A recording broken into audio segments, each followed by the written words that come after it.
Hello, everyone. Welcome to another episode of Tapcaf Transmissions. Just for those not in the know, this is the podcast that Corey and I film live on YouTube every week, and then we upload later on Spotify and other platforms that you guys might like. So typically, just so you guys know, we don't really read comments or donations during the recording of this because it is basically just a podcast. Also, It's not just a podcast. well, true. It's It's not. the only It's Star Wars podcast. true. True. It's the only Star Wars podcast. Also, yeah, as some of you guys noticed in the chat there, I am trying out a new stream background that I had built for X2, and there's lots of fun little references there. You can see the Twin Sun Squadrons logo for one. But give me your feedback on that as well. Usually for we have a different setup for Tapcaf. So anyway, are you ready, Corey? Or anything you want to? I'm ready. Okay. Also, guys, I am a little sick today, so you might hear some sniffling. I'm going to try to catch most of it by with my mute key, but my voice is obviously a little weird too. And we will also be streaming some Star Wars Squadrons after this. I think. Let me just double check what's latest in the chat. I think we're gonna go for about 8:30, so about an hour and 20 minutes. With that being said, get that sniffle out. Hello, everyone. Welcome to another extra sick episode of Tapcaf Transmissions, the one and only Star Wars podcast. I am joined today by my very, very luscious co-host, Corey Loses. How are you doing today, young man? Luscious. It's not effervescent. It's not effervescent, but I'll take it. I'll take the luscious. But, I thought we already covered the Krytos virus. Well, we covered what happened when people on Coruscant got it, but not when I got it. I don't even really know what happened. Like, it was Gus's nose was running a couple days ago. Now I got it, and it's not fun. It's not coronavirus, I don't think. We've got 3 cases of coronavirus in Nova Scotia. Hopefully I'm not number 4. Yeah, there's you, Gus, Kelsey. Yeah, hopefully not, but perhaps, I suppose. But yeah, it's not fun. We're also potty training Gus this week, so it's a really fun week for me not to have much energy and be sick. But he's already having less accidents indoors than Charlie.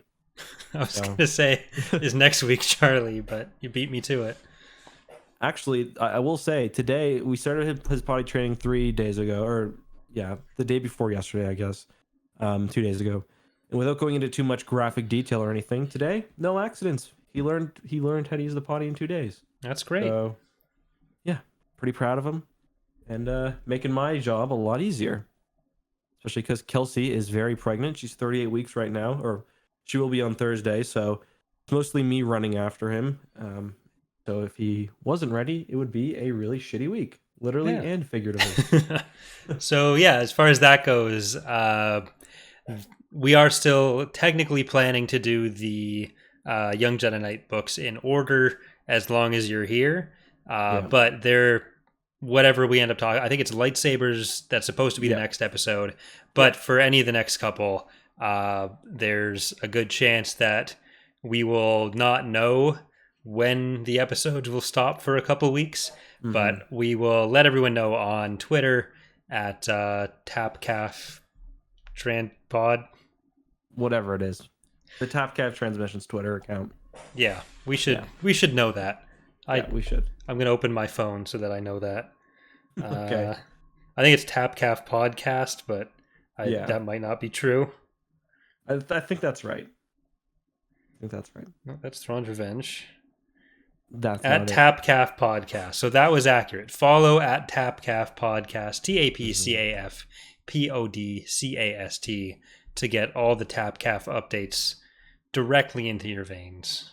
And while we are mentioning things that we should be mentioning every episode, don't forget, you can also leave this podcast a 5-star rating on iTunes or your podcast platform of choice. Did you see if we got any new fun ratings this week? I didn't. I figured that was going to be something we'd find out together. But Yeah. I'm looking right now. Reviews.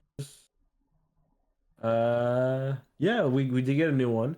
A couple new ones. So we got Star Wars, more like Star Moors. Wow, a great Star Wars podcast, which is no surprise considering that it's the only one out there. I've never learned more about iColor either. Truly an intellectual adventure every week. 11 out of 10. That's from Gary. wow. Thank you. We also got one from James who said, even if this podcast wasn't as epic as it is, it would not matter because this is indeed the only Star Wars podcast out there. 10 out of 10 Winter would do Akbar again. We got another one from Wiry Muffin who says, he also gave 5 out of 5. He says, number 1 in Hungary and our hearts. Came for the war. The lore, sorry, not the war. Stayed for the Winter Akbar fanfic. We got a lot of new reviews, actually. Well, thank you, everyone, and make sure to leave more, and we'll read them. Yeah. Probably on the podcast at some point. Yeah. We should do an episode of more of that. Yeah, because we got a lot more positive reviews. So if you guys want us to read yours out and say thank you, leave us a fun one and leave us a good rating as well. With that being said, is there any news of the week you'd like to talk about before we get into the book, Corey?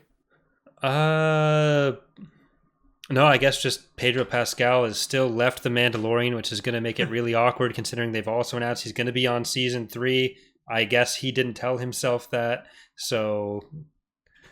Yeah, so what's even the story of that? Like, there's not a story Grace there. Randolph thing it's just it's just basically bullshit where he was offset for a bit. I don't know what the like if there was even any truth to any of it, but like no, he's still going to be on The Mandalorian. Like there was no, it's just more like they can just make up literally whatever they want out of nowhere, and it doesn't make people stop listening to them, which is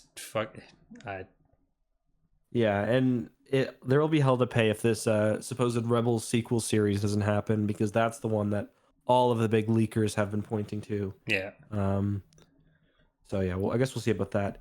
I guess the only other news is we've been playing a shitload of Squadrons. Yep. We didn't win the tournament. We did well though. I'm happy with our performance. We won 3 out of 4 commendations. Yes. And that was fine. So you, Shaq, and Charlie got headsets. Me and Wasted got just blood loss in our legs. GG's. Right now I've got 80 hours in the game, which is a little concerning considering it came out 2 weeks ago. Yeah, I don't have quite that many yet, but I'm sure I'll get up there. Yeah, but I think Alex is in at 120 right now. Yeah, so he's a monster. All right, so let's get to the book. Today we are reading The Lost Ones, Book 3 of the Young Jedi Knights series. This sees our intrepid heroes move from the lush green planet of Yavin 4, or moon of Yavin 4, to the glitzy, beautiful, but also really shitty Ecumenopolis of Coruscant. What did you think of this book, Corey?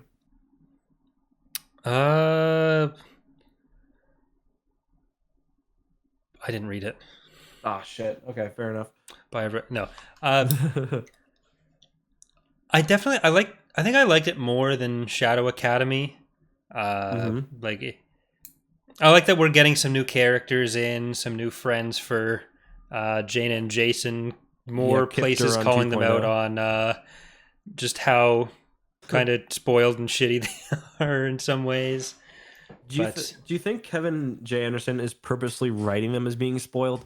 Because like the first scene in the book is like they're in the Millennium Falcon, they're flying to Coruscant, and Jason and Jaina like to shoot at the asteroids like as target, or not asteroids, the debris from the multiple wars that have been over the planet, and they're like, okay, let's do this, and they just take the turrets with like Tenel Ka and Lobaka just like standing over their shoulders. They don't even think of asking them if they want a chance. Yeah, they just go to it.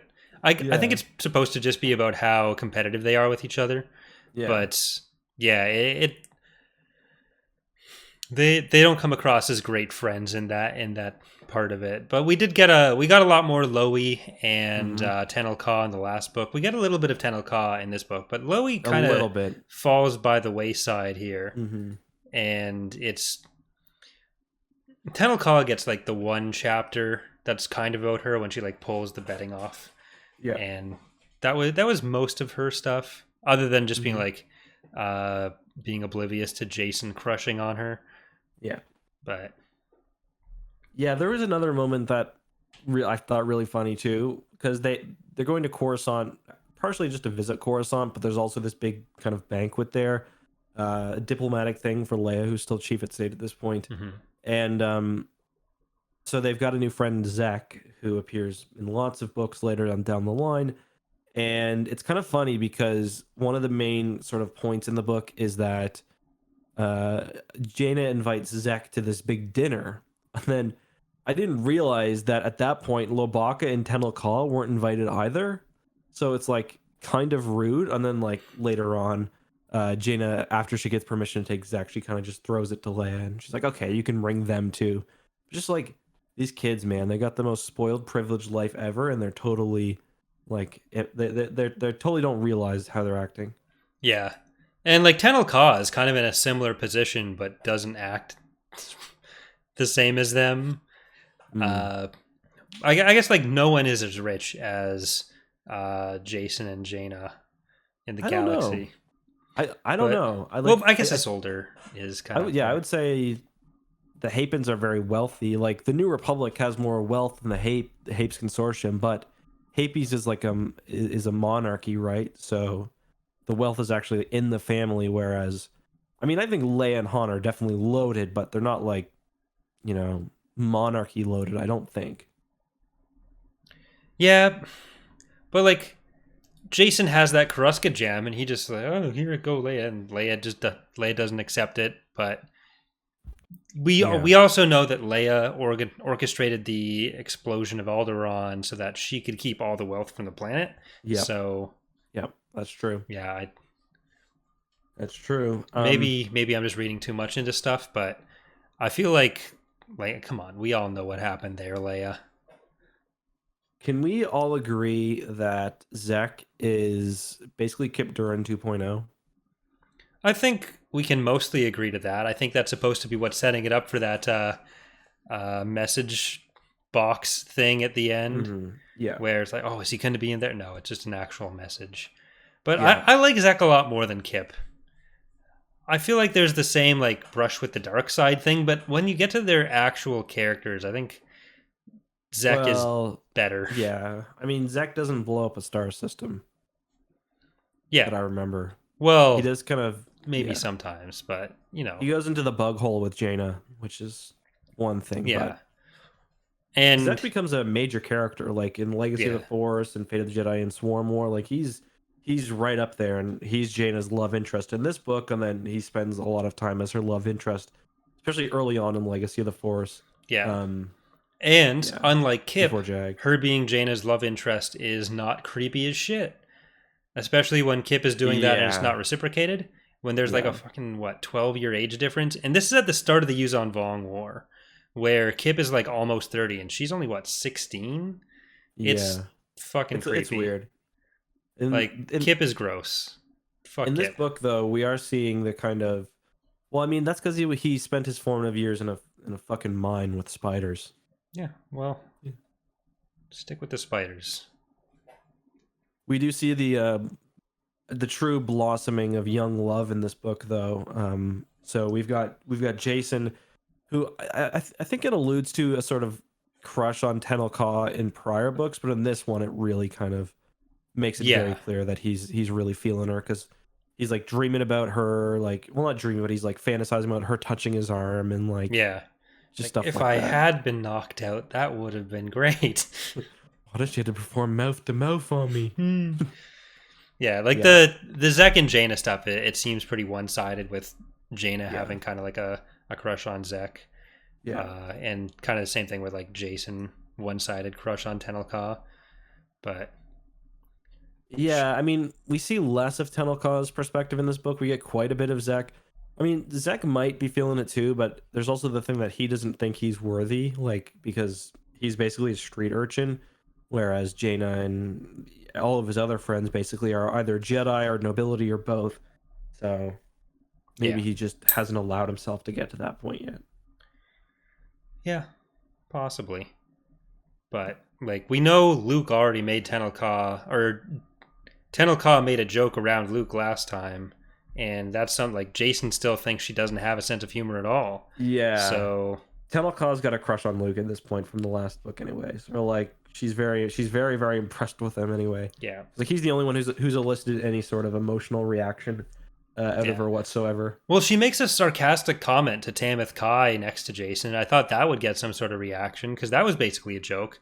Where in in Shadow Academy, Tenel Ka like curb stomps Tamith Kai and almost like breaks her shin or something, so she's still limping in this book. And Tenel Ka sees her like, "Hey, how's your shin?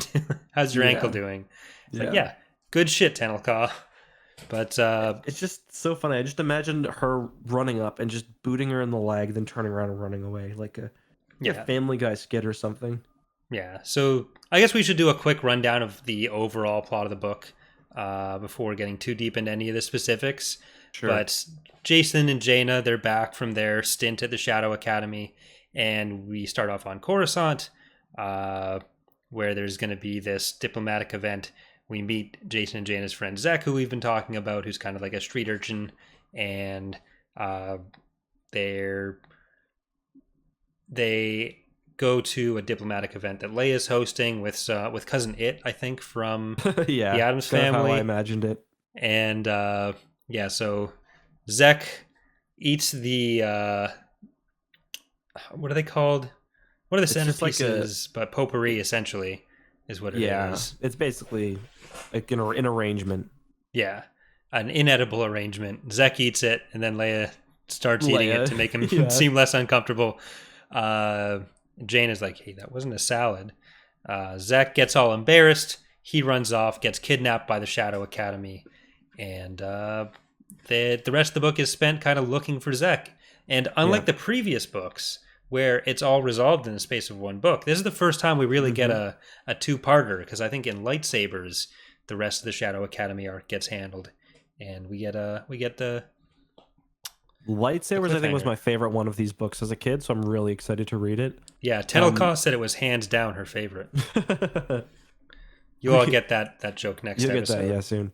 We also get introduced to Anakin. I think for the first time in any of the books we've read, besides for Dark Empire, we see little Anakin here. Or no, he's been in the Jedi Academy. As well. Like he's been there, but he hasn't. Like it's kind of the same thing I said in the first episode of the Young Jedi Knights stuff, where like Jason, Jaina, and Anakin are there, but they're not really characters yet. And this is really the first place that they become characters, where they have an actual personality of their own or lines of their own, and they're not just a blob, which babies usually are. Yeah, no, for sure. Or I guess Corellian Trilogy, but we haven't covered that yet. Anakin does a lot in this book. It seems like him and C-3PO are always off, like gallivanting through the Coruscant Undercity. Yeah, which seems totally unsafe. And why this is allowed for any of these kids is like Jaina and Jason, I get because they're the main characters, so they have to have something happen to them. But if something happens to Anakin, it's going to be off screen. So this is just more evidence that Leia is an absolute trash parent. Yeah, she like checks in and she's like, well, the kids wouldn't do anything they couldn't handle when like they're getting mugged, they're getting shocked. Like the Solo kids at this point are very lucky, so is Lando, that the Imperium seems to be completely against killing people. Yeah. A lot of stunning at this point. Yeah. Including Ackbar. Like, okay, how do you not realize that's Ackbar? You shoot Ackbar, that's a pretty serious blow to the New Republic's why is he on a Navy. Fucking weapon shipment run? Yeah. Like, what is Ackbar doing there? Yeah. That was a little odd. Like, you'd think maybe he would be escorting it in, like, the Galactic Voyager or something, but, he's flying the thing. That's just, like, imagine, like, some high-ranking, like, general or admiral in the real-world Navy or Army, like, driving a transport truck. It's like, get on! Like, someone get me my hat. Oh, sorry. There's probably truckers who listen to this podcast. I think I always wanted to be a trucker, so I don't know why I'm teasing. Listen to so many Star Wars audiobooks. So jealous, Justin.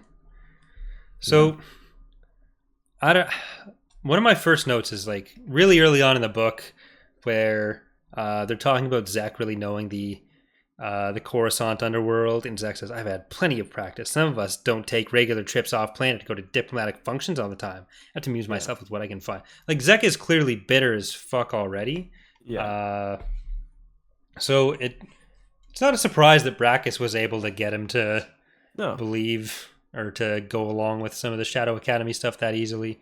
But it seems like he's still like that. Zek still is like, "Oh, I'm gonna make something of myself there and come back, and you're all gonna be proud of me," based on his He message doesn't at the quite end. understand. Yeah, he doesn't Like, want to understand what falling to the dark side really entails. well, it's still like these are the people that kidnapped your friends, even if you're kind of annoyed at them. It's like, yeah, maybe you'd never got those opportunities in the New Republic yet, but like now they know you're force sensitive. Just maybe have one conversation with Luke and be like, yeah, testing is hard. There's billions and trillions of people in the galaxy.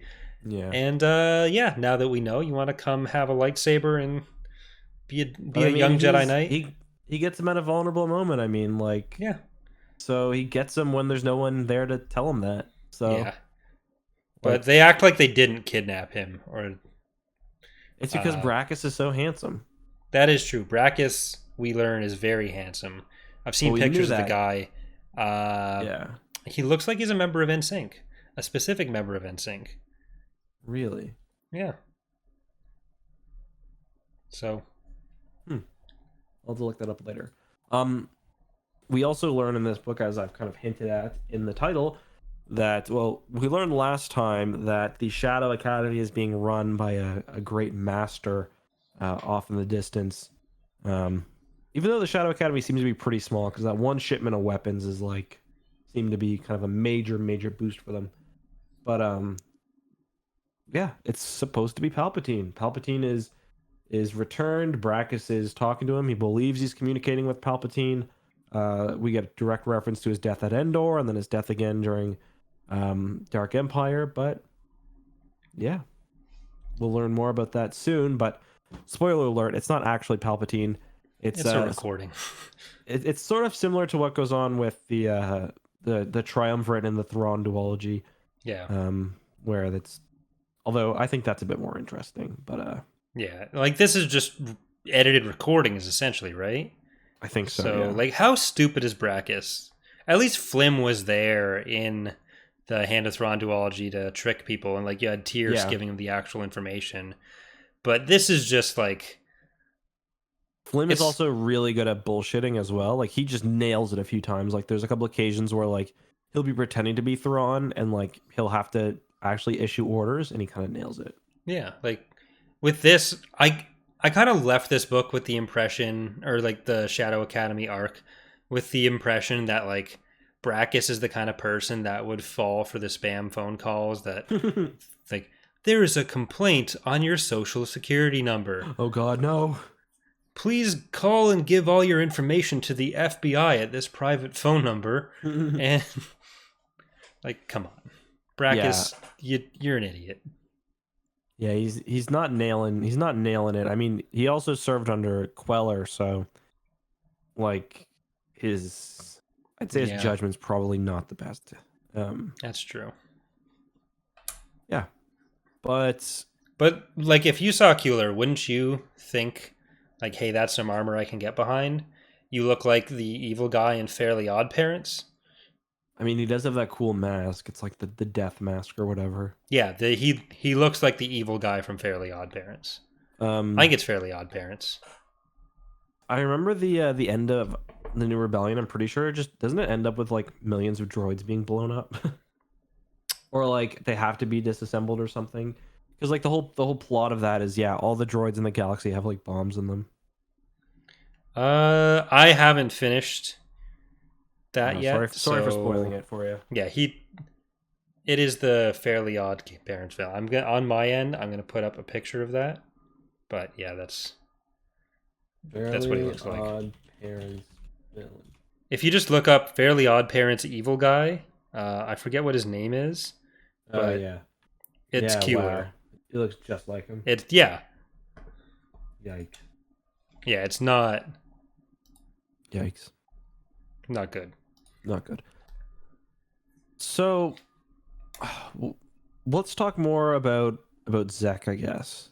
How do you feel about him as a character? Do you think he's a good addition to the four we've got so far, or is he too much of a cliche? I mean, eating the arrangements at a fine diner is like that's a comedy staple of the unsophisticated person trying to be sophisticated. Yeah, but that's also a deep-seated fear I have. So I 100% identify with like, or places that put like a garnish on the dish. You're not supposed to eat Yeah. that. Like, why would you put something you can't eat on the dish?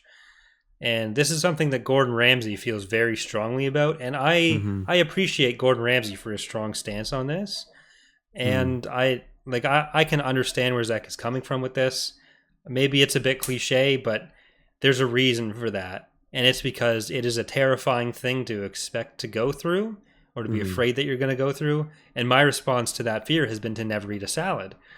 So I gotta I say too, the solo kids aren't very cash money about it. Like they don't handle it yeah. very well at all. No, Leia gets points for what she does here. Yeah, but And the ambassador's like totally in on it too. It's like that thing you did where you ate the table decorations. That was pretty great. Jaina leans over and she goes, "That was kind of dumb." And I he's mean, like, "Oh, I feel like that's what I'd say as well. Like she didn't just announce like, "Hey, look at this idiot. Get a load of this." I But guess it's they're kids as well." Like, yeah, I would absolutely respond the same way. Like if you're like I can see both sides of this where I would be terrified of doing that, but if I saw someone doing that, I would absolutely be like, "Hey, why'd you do that?"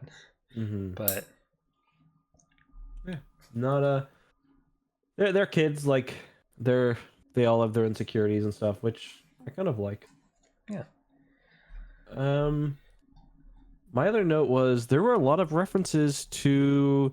I like the mirror station in this because that was a staple of Wedge's gamble, Yeah. and we even get reference to the. Was it an Ozzel that worked in the station? I I thought. think it was either I think it was Nita, Okay. Varth Nita or something. Oh yeah. And they mentioned that like it's the working in the orbital stations on Coruscant was a punishment for like poorly performing Imperials, and that's basically what happened to Lorth Nita, except he wasn't necessarily poorly performing, but he was related to the other Nita. Yeah. Um so Yeah, he I thought brought that was shame onto his family. yeah. I thought that was a nice connection there. Yeah. There was on the topic of Leia's parenting in that scene with Zach at the table, like we get the point after where Leia is going to be finalizing some diplomatic talks, but she tells them like, "No, I've just realized I need to spend tonight with my kids." It's like that's the first time you've ever had that thought, isn't it? I guaranteed like somebody else called off the talks. She's like, those kids aren't gonna check. Those kids ain't checking. And then she goes with it. Like the kids. I was just thinking when I was potty training Gus this week. Like, do you think Leia and Han potty trained Jason, Jaina, and Anakin? No, Winter did. C-3PO did. Winter and C-3PO. Yeah, And everything they learned from a parental figure, it was Winter or C-3PO. probably Daddy Akbar a little bit too. Yeah, well, Akbar, if you're getting trained in anything by Winter, Akbar's going to be there. Yeah. Oh yeah. Yeah, he is. Getting trained in something. Okay, that's kind of weird. It is kind of weird. I don't know if there's honestly not a whole lot that I want to talk about for this book. I mean, it's fun. It's nice to Coruscant's kind of portrayed very similar to how it was in pretty much everything that's come before it at this point. It's still big. Like the underworld is like something that the kids can explore like in a day, kind of. Yeah. Whereas like Coruscant in the Clone Wars or like Coruscant in how it's been a kind of showed after the prequels, it's like thousands and thousands of stories where it's like in this book it's like you go down a ladder and you're pretty much there. Yeah.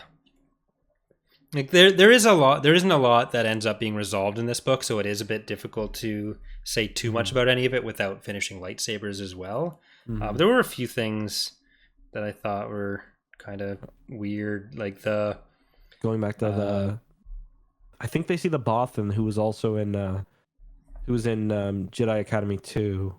The one who's the Tauntauns. Yeah. They went on like a family ski trip in this, and there's the Tauntaun riding. But so Peckham, when he's up in the mirror station, his entertainment system doesn't work up there, so he's basically sitting there alone for like 12-hour shifts with literally nothing to do, because it just sounds like both a tedious job and a job where there's not much actual input you need to do. You're just sitting there all the time. Touch a button, like move the mirror 1 degree. Yeah. The computer doesn't do it. Yeah. So Jaina and Zek basically promised to look into fixing that for Peckham, and they'd passed a shuttle that had crashed in the underside of the city. And the kids they're what, 12 we determined maybe-ish. And they see this skeleton sitting in the Lambda shuttle. Oh, yeah. And it's like, hey, look, guys, a dead person. He's rotted.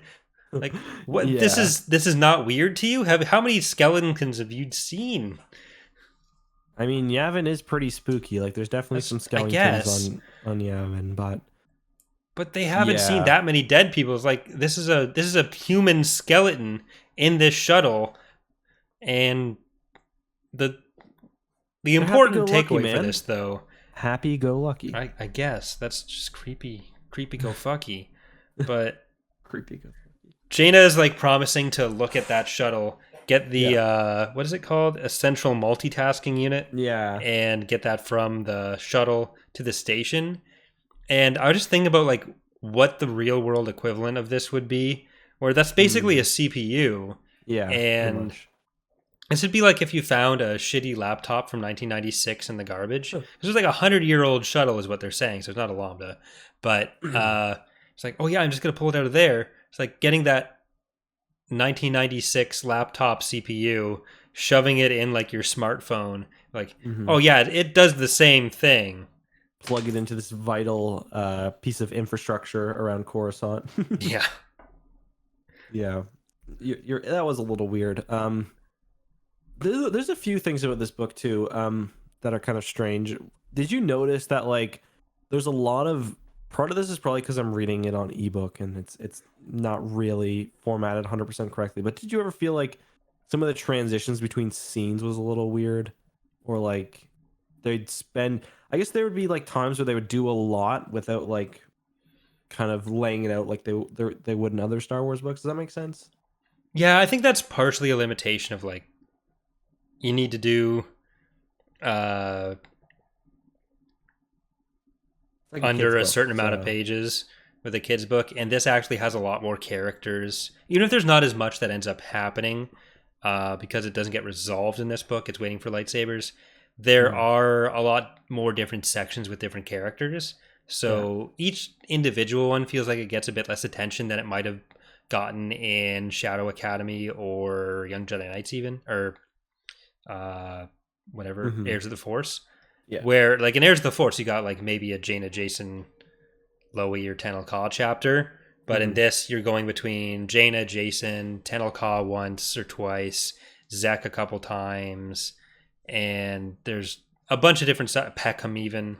And like I kind of got lost in what was happening when Anakin, Jason, and where Jaina goes up to the station, you mean? Yeah, it was like yeah, me too. Oh, like I thought Jaina was in on this as well. Like, no, Jaina's up at the station.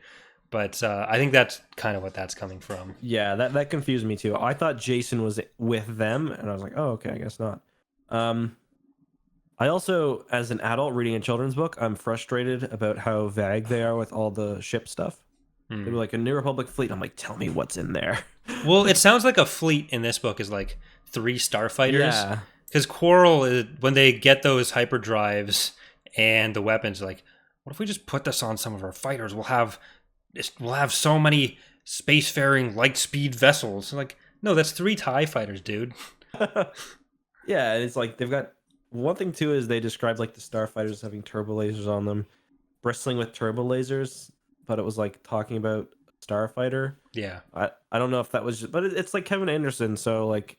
I wouldn't expect him to screw that up. You know what I mean? Yeah. And there's when they find the Shadow Academy, because the Shadow Academy is able to cloak, and it's basically sitting in Coruscant's orbit. Yeah. and Jaina sees the fighters from it, and that's what kind of tips her off.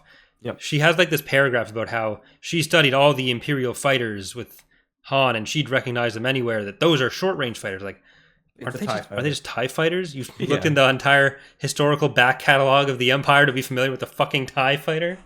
Come on, Jaina. Yeah, and it's like it's basically like everyone's been looking at this information. No one's spotted anything weird, and then Jaina and then later Lobach are like, "Oh my god, we just figured something out." And it's like the fact that if there's TIE fighters, there's got to be a cruiser or something somewhere. We watched episode 4. Yeah. It's like, is like New Republic intelligence on vacation today? Yeah, there was one other thing that was kind of weird with Asteroids? established lore. Where, like, was Coruscant not established as being a core world yet? Because like it was in the X-Wing books that it was. Weird. But where they're talking about where Cousin It is from, and they're saying they're on Coruscant right now. So this is the perspective we're looking from, where they say, out beyond the Hapes cluster, near to the core systems, his mother answered.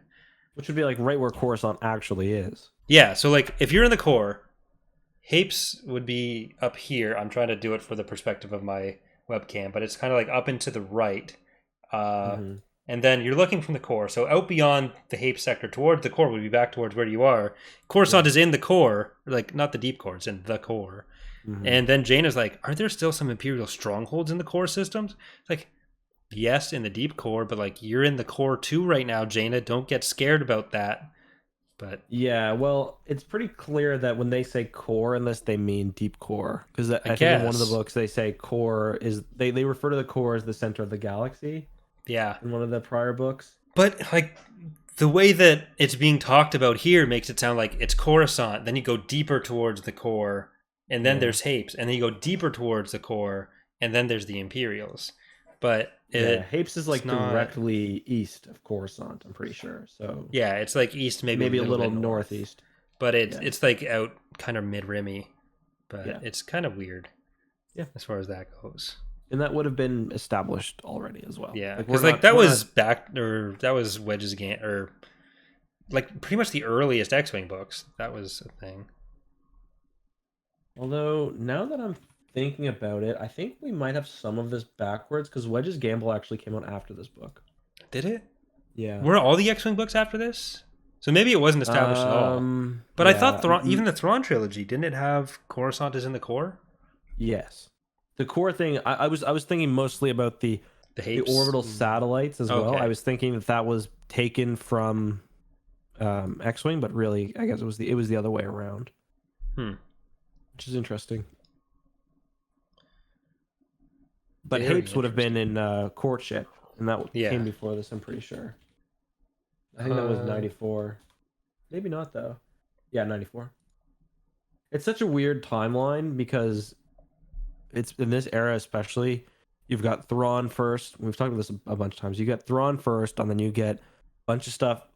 Thrawn first in release period, but kind of far along, like 9 ABY, and then after that you get lots of the earlier stuff, and then this came out in 95, so still pretty early. Or was Thrawn 92? I think it was 92. Yeah. So then you get all of this stuff. This is like in the 20 ABY, then you got stuff in between, so it's all kind of weird from a timeline perspective. And then you've got like the X-Wing books, which are set very early on and are very kind of important parts of the universe. Yeah. But are fan favorites, but are actually kind of late compared to some of these books when they were written anyway. Yeah. One of my other notes is like there's the thing I was kind of referencing it earlier, but when Zek is talking to Brackus about like Brackus was saying, Zek was saying that Jane and Jason were tortured, kidnapped and tortured by Brackus. I don't know if I agree necessarily with the torture characterization. Maybe the only knives. I guess Lobaka was definitely tortured. Lobaka was tortured, yeah. Jane and Jason not as much. When they were forced to fight each other. Yeah, I guess that's kind of But yeah, so like Brackus is saying that he wished he could show him the Shadow Chaser. But Luke Skywalker took it when he charged in here to capture our trainees, Jason, Jane, and Lobaka. Like, come on, dude. Like, I know you're trying to kind of brings Zek in as like, oh, we were the victims, but like, really, is that the tactic you're going to take with that of like claiming that it was actually Luke who kidnapped Jaina and Jason? Well, I mean, it is kind of smart because he probably sees Luke as like similar to Jason and Jaina. Like they're like these prissy, like overprivileged, people who don't understand what he's going through. Yeah, but if you're gonna take that approach and try to push him more towards thinking that, like, why take such an obvious, like, I get trying to like skew the perception of it, but Yeah. why take something of like, no, Jaina and Jason definitely didn't want to be there, and Yeah. they were happy they got rescued by Luke. So why classify, like, why present that as Luke coming and kidnapping them? Like, Yeah. come on. No, you're right on that. No, that is a good point. What else did I have for notes? There was one other thing from that kind of conversation where Zek is, so the Lost Ones, the titular Lost Ones, which almost never come up in this, Yeah. are Let's talk about them. They're like they're a miscreants, street gang runaways, on Coruscant. Yeah, kids largely. yeah, and they want to recruit Zek because Zek doesn't want to join them, but then Brackus kind of wants to use Zek to bring them into the Shadow Academy, where they train any of the Force sensitives, which maybe there's one or two, and everyone else gets to join the army. But Zek tells Jason and Tenel Ka when he gets confronted by them, because he's down there doing the recruiting with Jason and Tenel Ka find. Zek says, anyone who have talent will be recruited in the Imperial military forces, or rather, anybody who joins us but doesn't have the talent, being able to use the Force. Use the Force, yeah. Will be recruited into the Imperial military forces, given responsibilities and a chance for advancement in the Second Imperium. And Jason says, "Oh, Zek, those are all lies designed to lure you into dropping your guard." Like, is anyone really thinking that joining the Second Imperium's military is this big, great thing? Yeah, Like, I mean, they're not lies. They'll let you do that. You don't want to do that. yeah, like the Shadow Academy is a bit more. I can get why people would fall for that, especially someone like Zek, because it is kind of alluring to learn your Jedi powers and everything. But like joining the Imperial military is becoming a stormtrooper. Everyone knows what that means. But that being said, we're getting to the point where the characters featured in this novel were born pretty long after the end of the Galactic Civil War, or not the end of the rebellion, I guess, or the end of the Empire being the major party. So like Jaina and Jason, they never lived under Imperial rule. So Zek never lived under Imperial rule. So maybe I guess he doesn't know exactly what it means, but Brackus is even talking about how they're like not very militarily powerful. So like, yeah, I get why like maybe Zek would want to go and learn to become a Jedi of some kind. But then for the other ones, it's like, you're just gonna get shot by the New Republic. This is a bad idea for you. Yeah. So how is this? Is the Second Imperium tied with the rest of the Imperial Remnant at this point? Not really, because this would be when Dala is reuniting the replacement warlords, I think. And so the fake emperor thing probably wouldn't fly with her. And it doesn't seem like they have the support of many others. So I think the Second Imperium was basically at most a couple worlds in the Shadow Academy. I don't think it was tied to the Imperial Remnant itself. Yeah. Because this would be after the Pelion-Gaverson Treaty as well. So Pelion isn't signing off on any of this shenanigans against the New Republic. Maybe Dala would be, with leading the warlords in the Deep Core, but I don't think Pelion is, like, maybe there's some like ties between them and the Moffs where some of them are funding that, but then they would also have to know that that's not actually Palpatine, or they would be going for it, and they're not going for it. Yeah. So I don't know how exactly it got retconned, because this would obviously, none of that would be established by the time these books are being written. That was all later source books usually, but I don't think there's much connection between them and the actual Imperial Remnant. Yeah, I mean, part of it is just Brackus seems to be an idiot. Yeah. I think that's the main takeaway from this is Brackus is an idiot. Yeah, yeah, I agree, and we get that lots. Yeah. So um, how did you feel about the book compared to Heirs of the Force and Shadow Academy? I really like this one. Thought it was fun to go on Coruscant. I like this more than book two, but I'd say book number one still slightly inches it out. Yeah, and I think Um, for me, like lightsabers is going to be the best of the four so far. yeah, yeah, no, I agree. I definitely agree with that. Because that's the one I remember most as a kid, and that one's really fun. Yeah, But I mean, it's still such an enjoyable read. You can sit down and crush it in an hour an tops. hour, 2 hours. Yeah, it's a fun read. It's pretty simple. But they do a good job with the characters, especially it's a kid's book, but it's certainly readable as an adult. I get lots of questions like, "Do you recommend these books?" I think we answered that last time. Personally, I do recommend it. You've got to kind of know what you're getting. This isn't the Thrawn trilogy or Plagueis or whatever else, but it's still enjoyable, especially if you do have some bit of nostalgia with it. Yeah, like I even if you don't like if you are looking to read any of the later books like New Jedi Order, uh, I think they're worth the price of admission. Basically, like the Yes. time you put in to read these books with the extra context you'll get for reading some of the later stuff. I think it's worth Yeah. it because you are at most talking like an hour each, 2 hours each. Yeah. Maybe there's some that you end up skipping, but they're if you even just read a couple of them and get some more Yep. information on like where Jaina, Loie, Tenel Ka come from, then I think they're definitely worth reading, even just book one, Yeah. and then see how you feel about them.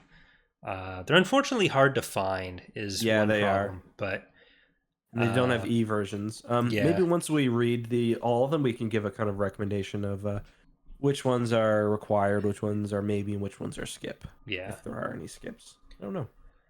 But yeah, yeah, that's all I've got for today. Should we read a few emails and yeah. We'll pop through a few emails, and then we've got squadrons in half an hour. yeah. Okay, let me just open up the. I should have done this a few seconds ago. The tab. We got lots of emails today, We actually. did. Um, We even got like two or three while the podcast was going on. yeah. The first one's from Kaylee or Cal, or sorry, Caleb. My mistake.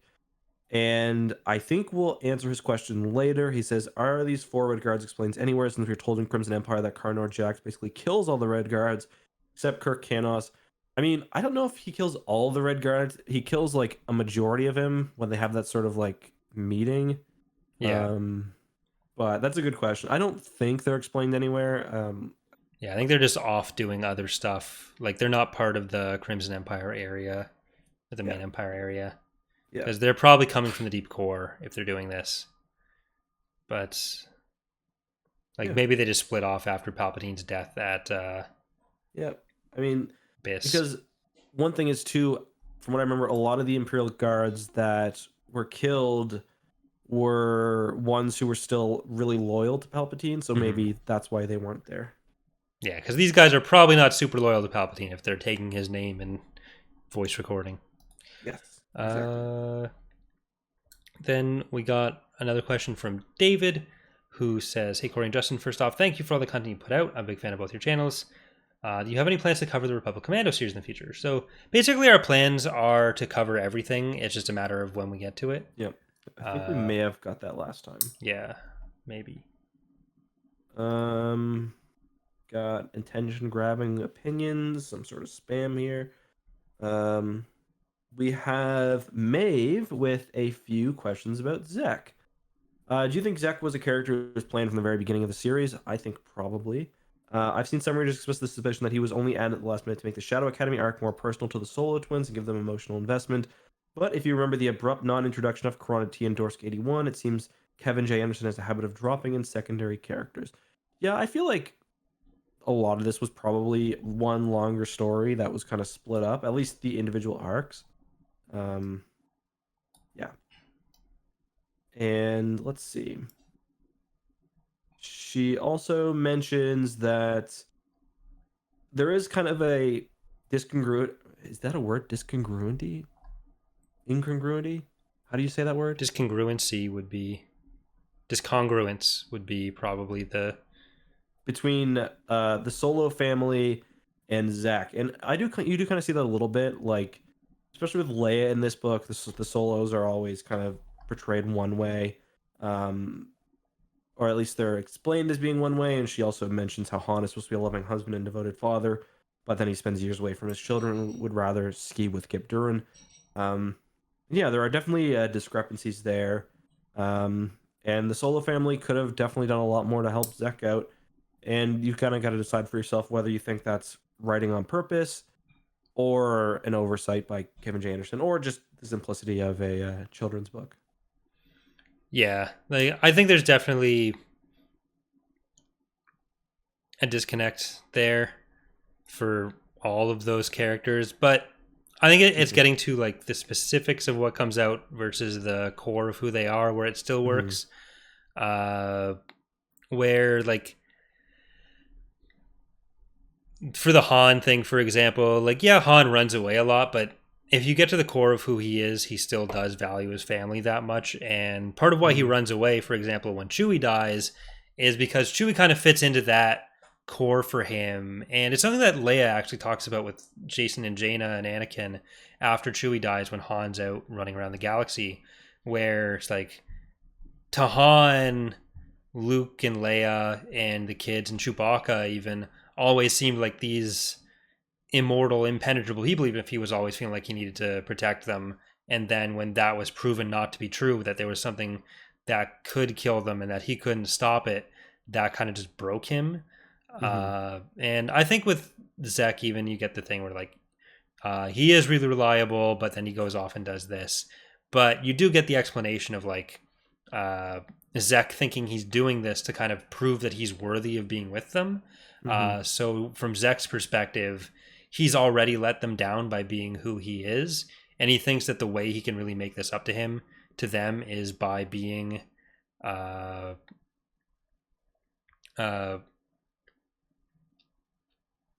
by going and becoming a dark Jedi and then coming back and being like, hey, look, this is me now.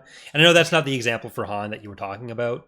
No, I know what you mean, the Kip stuff, but that's kind of, I think it's coming from a similar place. Yep. No, and the kids weren't around at that point already. And I think that's because we actually talked about this last time with Children of the Jedi, where I think we both came to the conclusion that like, no, Han actually gives way more of a fuck about their kids than Leia does. Yeah, for sure. Yeah, I mean, Leia's busy, but there's definitely a bit of a disconnect there. So that's a great question. Thank you very much, Maeve, for those ones. Joel has an interesting question. What do you think? I'll basically distill it to kind of one sentence. Do you think the expanded universe will be remembered, the Legends expanded universe that is, will be remembered in 10 to 20 years now that new canon is kind of the way a lot of people are being introduced to the Star Wars EU?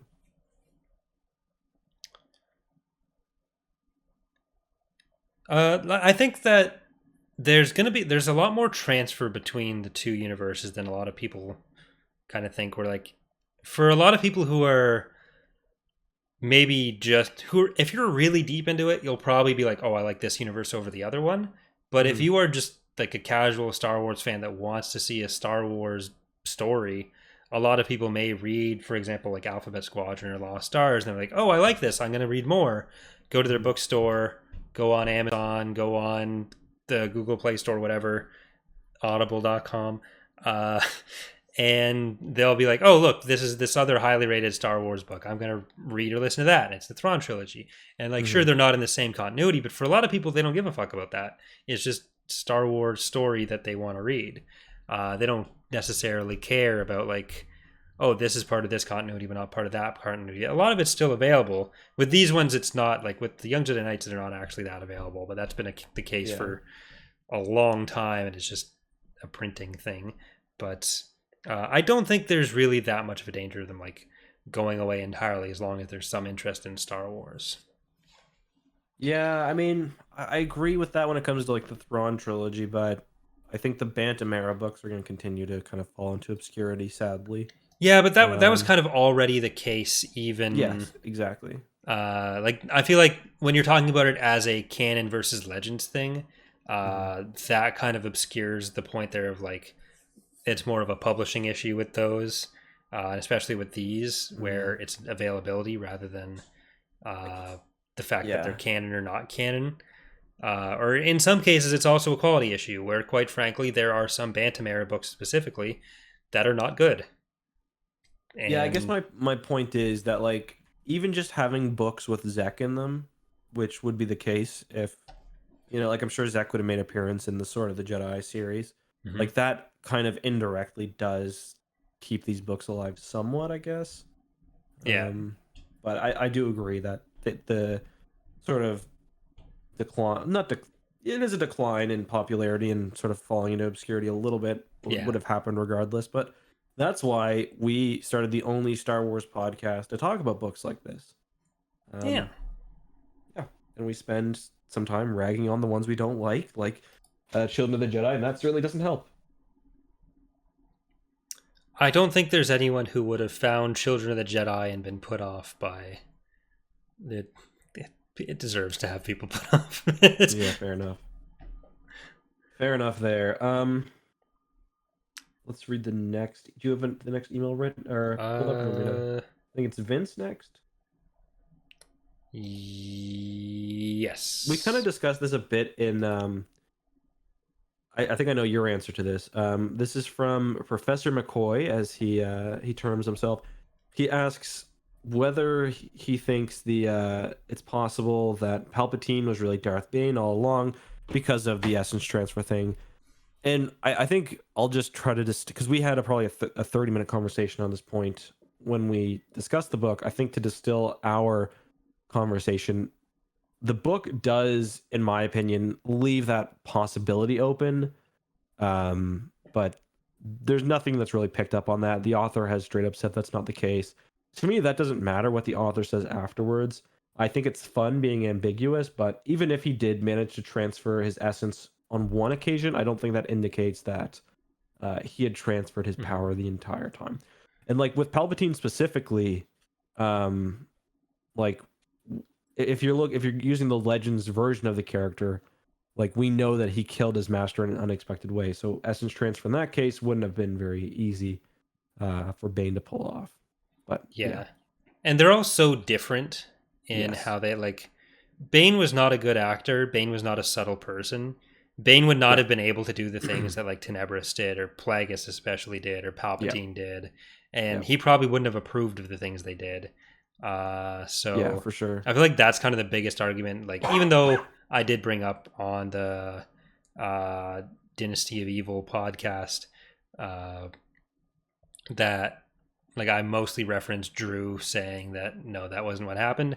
But I think the biggest point for me, as far as it's not Bane, was that like Bane was not capable of doing these things, and Bane would not approve of what these people did. Yep. I think that's a good point. It's, I mean, if you want to think that, more power to you. The book sort of leaves it open, but And I think as far as the Palpatine and Rey confrontation at the end of Cross, I don't think that was meant to be like an essence transfer kind of thing. I think that was more meant to be like, in that moment, they were kind of the last of their lines and kind of embodied the darker light side. Yes. More than being like a direct spirit transfer of any kind. And on Palpatine's side, there was more of a like, he's an arrogant shitbag. Yeah. Whereas for Rey, it was more. He's like the culmination versus like she's supposed to be the all of them together. Where like the rest of the Jedi were like willingly trying to help her in some Dragon Ball Z way. Yeah. Rather than Rey trying to take that upon herself. Yeah, no, I agree. The next question is from Javier, who asks, which do you think was luckier, the Legends New Republic or the Canon New Republic? I think he kind of answers the question himself, because in Legends, they've got to deal with a bunch of warlords, the Chad Thrawn, Reborn Emperor, the Yuuzhan Vong, and then they end up being kind of dismantled anyway. And then in Canon, the New Republic got rid of the Empire fairly quickly, then has 30 years of peace until they're blown up. I mean, I think the New Republic in canon is pretty lucky that the Empire sort of capitulated as they did. because both factions are kind of around for a similar amount of time. The Canon New Republic a bit longer, with a lot less bloodshed. But they also kind of made their own bed there, where like they acted like there was no empire, but there was still like they knew the First Order was growing in some ways, and they knew Ray Sloan was out there.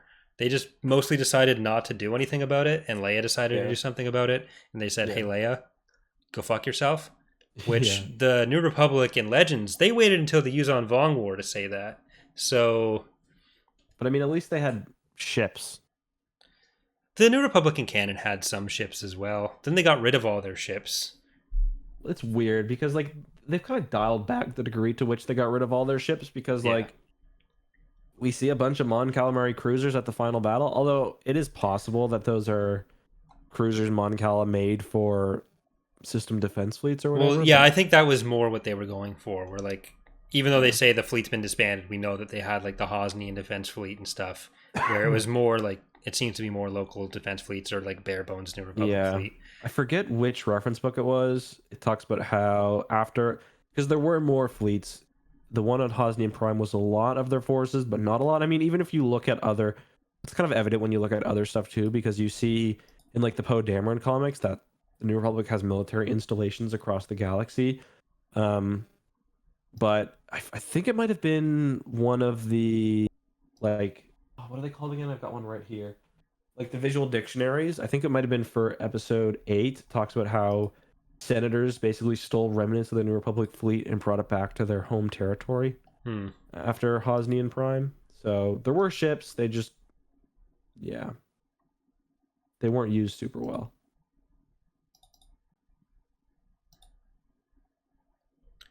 Yeah. It do be like that. It did be like that, and then it exploded. Yeah. We've got one more question, sort of a comment from Emilio, who's working on a big project to kind of I guess talk about the politics of the Yuuzhan Vong War and stuff. I haven't really checked this out yet. I should have before this video, but I'll take a look at it. Sounds pretty cool. You didn't get a chance to look at that, did you? No, I think that came out. That email came in during the podcast, so I haven't had a chance to look at that. Okay, so we will take a look at that later. I'm sure it's very cool. Feel free to send us, as always, your fan stuff. Obviously, we're not going to promise to promote it for you or anything, but I like to see, like, that Corran Horn write-up was really cool. And Michael Stackpole saw that, too, so... Yeah. Did Troy Denning write any Vong books? Star by Star. Oh, right, Star by... Yeah, of course. So he's like one of the most responsive authors on Twitter. Like he'll respond to everything you tweet him. So if you ever want to talk to Troy Denning, message him on Twitter. And Michael Stackpole is also really good as well. Yeah. Maybe get him on the podcast someday. Troy Denning for the Swarm War. Yeah. Swarm War mega episode. All 3 books. 3 hours. 6 hours. Lots of bugs. You just want to get it all out of the way, don't you? I can't imagine reading all 3 Dark Nest books in 1 week.